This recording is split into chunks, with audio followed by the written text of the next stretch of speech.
আমি মদ, মাংস এবং মাছ ত্যাগ করতে পারছি না, আমার কি করা উচিত? তো এই প্রশ্নটার উত্তর খোঁজার জন্য আমরা মূলত গুরুদেব ভগবান প্রেমানন্দ মহারাজের বিভিন্ন সময়ের বক্তব্য আর উপদেশগুলো দেখব।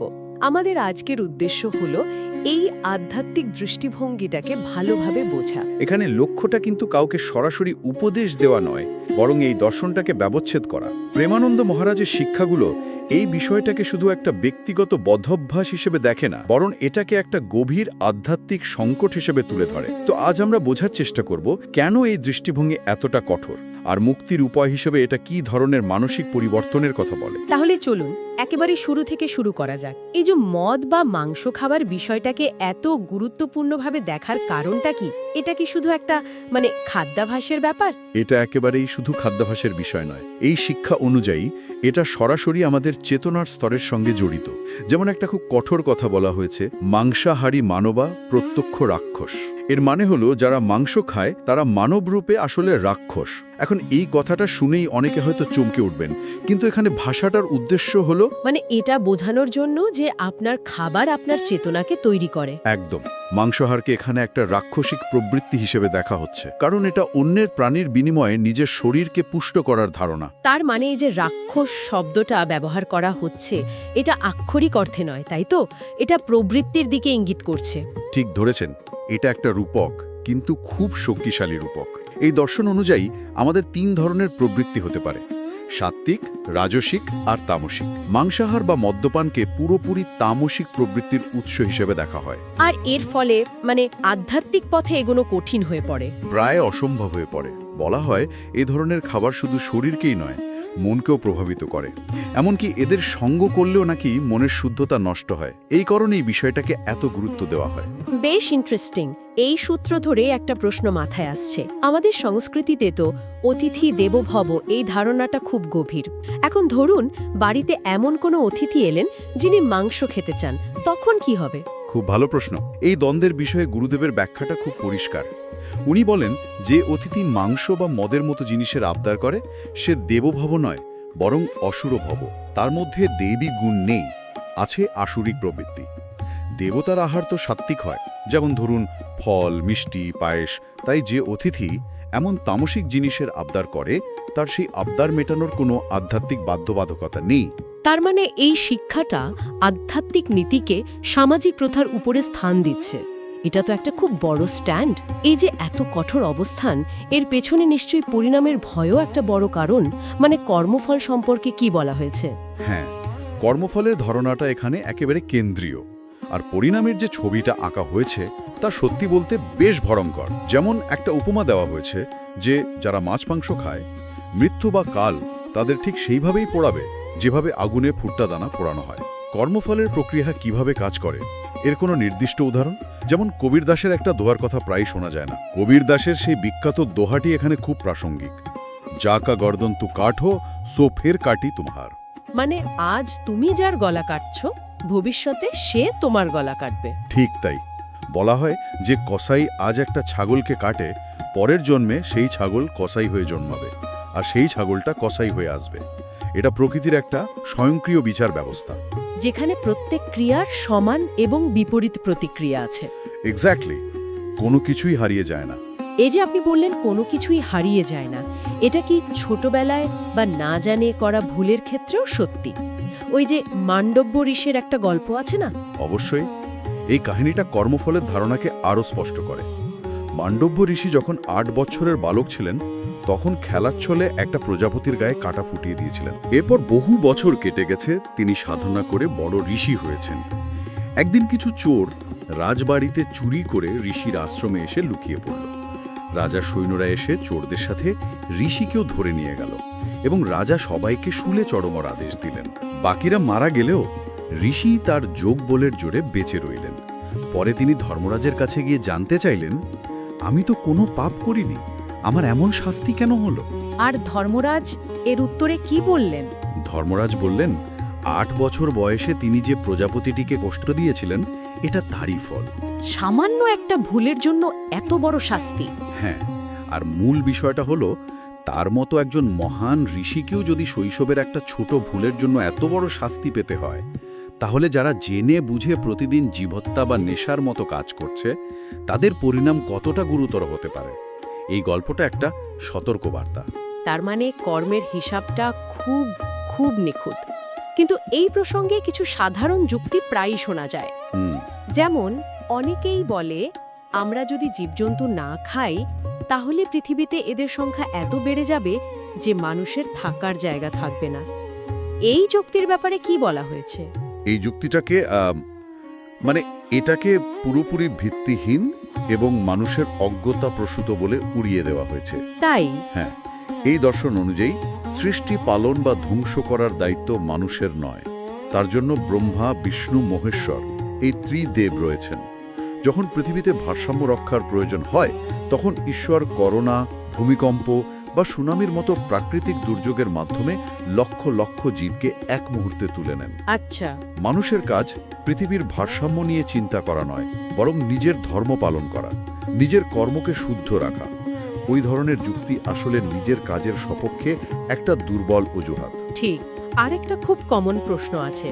আমরা প্রায়ই দেখি যারা মদ্যপান বা মাংসাহার করে তাদের মধ্যেও অনেকে জীবনে খুব সফল, খুব ধনী। এটা দেখলে তো প্রশ্ন জাগতেই পারে যে অধর্ম করেও যদি এত সফল হওয়া যায় তাহলে ধর্মপথে চলার দরকার কি? একদম। এটা একটা খুবই গুরুত্বপূর্ণ প্রশ্ন, আর এর উত্তরটা পূর্বকে পুণ্য বা পূর্বজন্মের সঞ্চিত পুণ্যের ধারণার উপর ভিত্তি করে দেওয়া হয়েছে। সেটা কি রকম?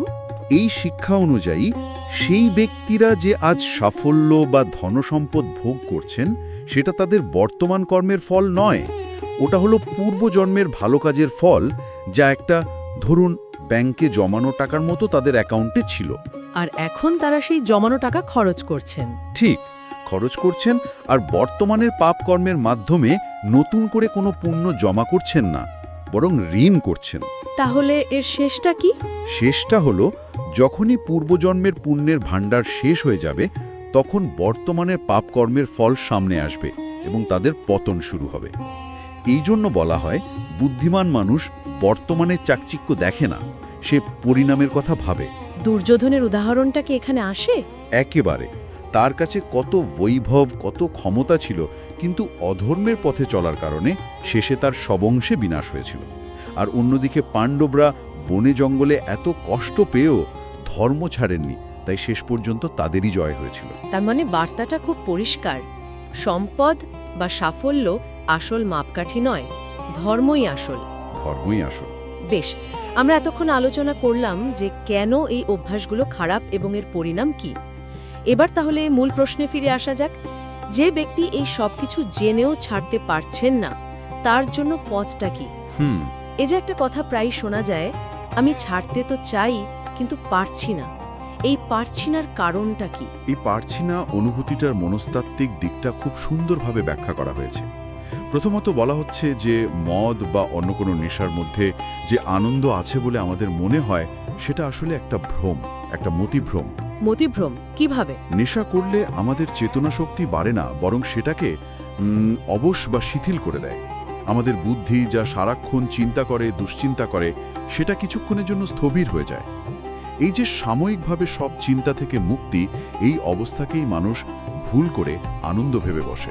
আচ্ছা, আসলে এটা চেতনার অবক্ষয়, আনন্দ নয়। ঠিক তাই। তাহলে আসল আনন্দ বা শান্তি পাওয়ার উপায় কি যদি নেশা সেটা না দিতে পারে? আসল শান্তির উৎস হিসেবে মনকে স্থির করার কথা বলা হয়েছে। একটা খুব সহজ উদাহরণ দেয়া হয়, আমরা যখন ৬-৭ ঘন্টা গভীর ঘুমে থাকি তখন খুব ফ্রেশ লাগে। কেন? কারণ ওই সময়টাতে আমাদের মন জাগতিক সব চিন্তাভাবনা থেকে পুরোপুরি মুক্ত থাকে। ঠিক। ঈশ্বরের নাম জপ বা ভোজনের মাধ্যমে জেগে থাকা অবস্থাতেই সেই মানসিক স্থিতি অর্জন করা সম্ভব। যখন মন ভগবানের চিন্তায় মগ্ন থাকে তখন জাগতিক চিন্তাগুলো এমনিতেই দূরে চলে যায়। এই শান্তিটাই আসল আনন্দ। এটা তো গেল ধারণার দিক, কিন্তু বাস্তবে ছাড়ার জন্য প্রথম পদক্ষেপটা কি? এই যে মানসিক বাধাটা, ছাড়তে চাই কিন্তু পারছি না, এটা কাটানোর উপায় কি? এখানেই দ্বিতীয় এবং সবচেয়ে গুরুত্বপূর্ণ পয়েন্টটা আসছে। এই শিক্ষা অনুযায়ী ছাড়তে চাই কিন্তু পারছি না এই কথাটা আসলে একটা অজুহাত। অজুহাত? হ্যাঁ, এর আসল মানে হলো মনের গভীরে কোথাও ওই আসক্তির প্রতি একটা সুখের অনুভূতি লুকিয়ে আছে। আপনি সত্যি সত্যি মন থেকে ওটাকে ঘৃণা করতে পারছেন না। যেদিন পারবেন সেদিন ছেড়ে দেওয়াটা কোনো ব্যাপারই নয়। সংকল্পের অভাবটাই আসল সমস্যা। তার মানে মনের জোরটাই আসল। মনের জোরটাই আসল। একটা খুব জোরালো কথা বলা হয়, ভাবুন এই শরীরটাই তো একদিন আমাদের ছেড়ে চলে যাবে। আমাদের শৈশব, যৌবন সবকিছুই তো চলে যাচ্ছে। আমরা কি ধরে রাখতে পারছি? পারছি না। তাহলে আমরা এই সামান্য বদভ্যাসগুলো ছাড়তে পারবো না কেন? এখানে উইল পাওয়ার বা সংকল্পের উপর খুব জোর দেওয়া হচ্ছে, কিন্তু অনেকের ক্ষেত্রেই তো শুধু উইল পাওয়ার যথেষ্ট হয় না। যেমন ধরুন মাংসাহারের ক্ষেত্রে শক্তির যুক্তিতেও অনেকে বিশ্বাস করেন। হ্যাঁ, এই শক্তির ধারণাটাও একটা বড় ভুল ধারণা হিসেবে দেখানো হয়েছে। বলা হয় আসল শক্তি সংযম এবং ব্রহ্মচর্য থেকে আসে, খাবার থেকে নয়।